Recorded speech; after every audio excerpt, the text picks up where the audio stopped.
Esse vídeo é apresentado em cumprimento a uma determinação da disciplina de Teoria Crítica e Indústria Cultural, numa síntese geral da disciplina. A teoria crítica, desenvolvida por autores como Theodor Adorno e Herbert Marcuse, no contexto do Instituto de Pesquisa Social, insere-se na história do pensamento ocidental como uma perspectiva materialista dialética que busca decifrar a configuração alienada da vida. A seguir, apresentamos um panorama que evidencia sua inserção histórica, a articulação conceitual interna e a relevância contemporânea. A inserção da teoria crítica na história do pensamento ocidental. A teoria crítica se estabelece como uma inflexão teórica profunda, distinguindo-se de correntes anteriores e propondo uma nova abordagem para a análise social. Historicamente, a civilização ocidental tendeu a glorificar o herói e o sacrifício individual pela cidade, estado ou nação, raramente questionando se o todo estabelecido era digno de tal sacrifício. O tabu sobre a prerrogativa indiscutível do todo sempre foi mantido e imposto, de forma mais brutal justamente quando o todo se supõe ser composto por indivíduos livres. A teoria crítica, no entanto, formula a questão sobre se a abolição desse todo não seria a pré-condição para a emergência de uma cidade, estado ou nação verdadeiramente humanos.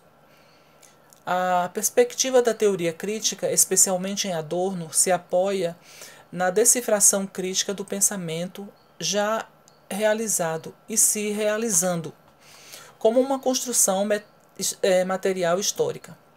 Isso contrasta com abordagens idealistas que consagraram o espírito como uma realidade ideal a ser efetivada.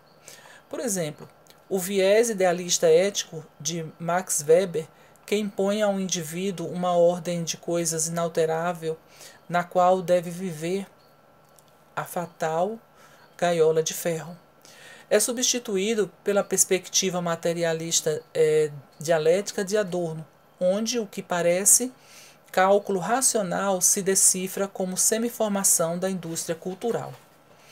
O Instituto de Pesquisa Social se propôs a enfrentar o desafio da integração social da classe trabalhadora, que havia sido vista como o sujeito da revolução. A teoria crítica se distancia da teoria emancipadora da consciência da classe proletariada, vista como uma construção ideal típica. Em seu lugar, ela foca na crítica da semiformação. O objeto da teoria não é o bem, mas o mal, pressupondo a reprodução da vida nas formas determinantes. Seu elemento é liberdade e o seu tema é a opressão.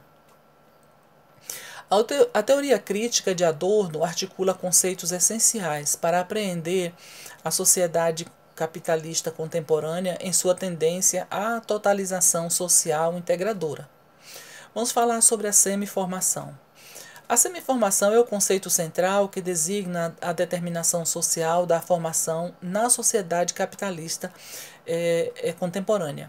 A semiformação é a apreensão subjetiva da cultura nos termos da indústria cultural.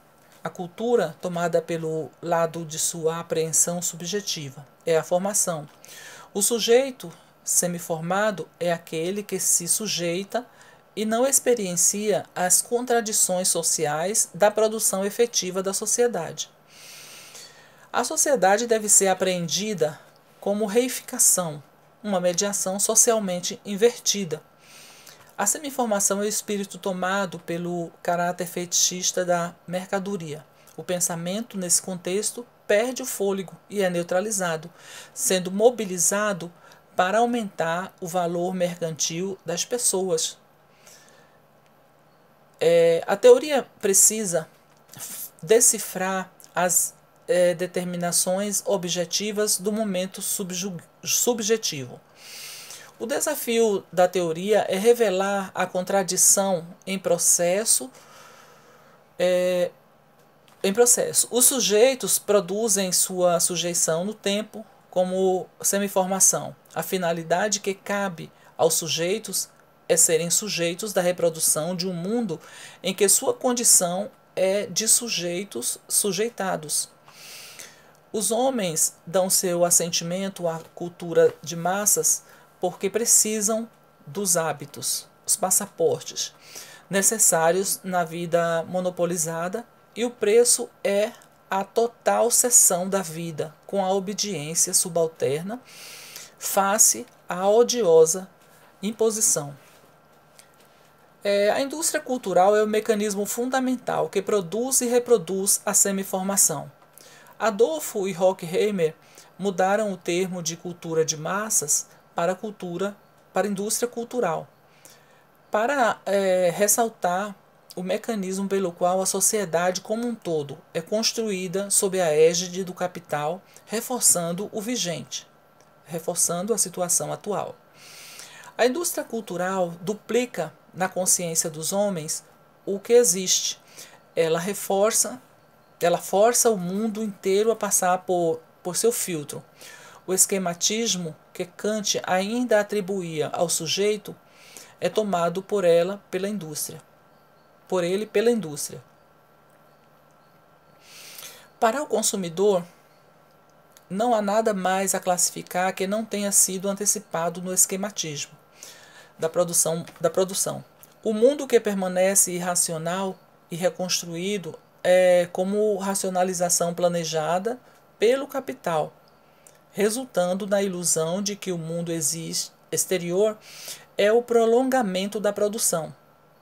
Em condições de capitalismo tardio, a cultura se converteu totalmente em uma mercadoria, e a semicultura converteu-se no espírito objetivo. A ideologia agora é a própria sociedade, o todo é o falso, e em sua ordem determinada. A dialética materialista. A teoria crítica, ao buscar a verdade na vida, investe na sua configuração alienada. A dialética se manifesta no processo de reprodução da vida e na revelação da contradição.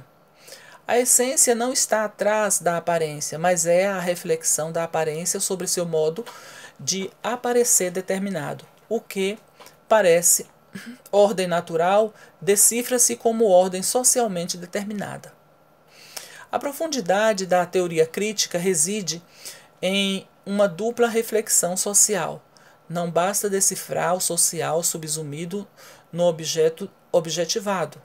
É preciso decifrar as determinações objetivas desse social que moldam a subjetividade.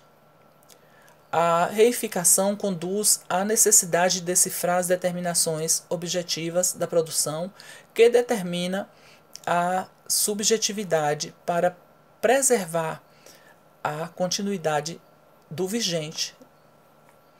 A teoria crítica mantém sua relevância ao fornecer ferramentas para analisar a integração social totalizante e o papel da consciência em um mundo dominado por mecanismos de controle. A organização do mundo converteu-se imediatamente em sua própria ideologia, exercendo uma pressão intensa sobre as pessoas, que supera toda a educação tradicional. A semiformação vai muito além de uma perturbação pedagógica. Ela se refere a uma forma ordenada da sociedade contemporânea determinada conforme um certo modo de produção. Vamos falar um pouco sobre o papel político da educação e da crítica. A educação, para ser efetiva, não deve ser idealista em busca da emancipação, mas sim crítica da semiformação real. A relevância da teoria reside na sua capacidade de decifrar o presente para orientar-se por possibilidades presentes, embora não concretizadas, na experiência